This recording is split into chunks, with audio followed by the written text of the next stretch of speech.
Indian screen మీద crime universe ను build చేసిన దర్శకుడు లోకేష్ కనగరాజ్. చిన్న సినిమాలతో మొదలుపెట్టి ఇప్పుడు టాప్ స్టార్స్ ను కూడా ఈ యూనివర్స్ లో భాగం చేశారు ఈ క్రేజీ డైరెక్టర్.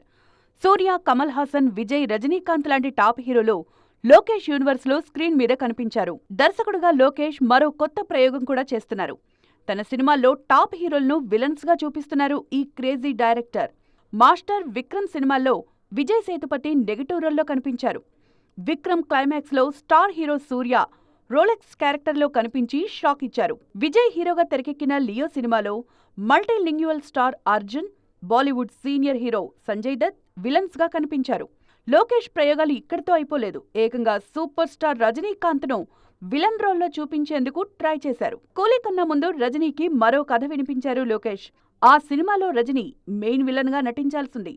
ఆ కథకు రజనీ కూడా గ్రీన్ సిగ్నల్ ఇచ్చినా ప్రొడక్షన్ కు ఎక్కువ టైం పడుతుంది అన్న కారణంతో ఆ ప్రాజెక్టును పక్కన పెట్టి కూలీని లైన్లోకి తీసుకొచ్చారు.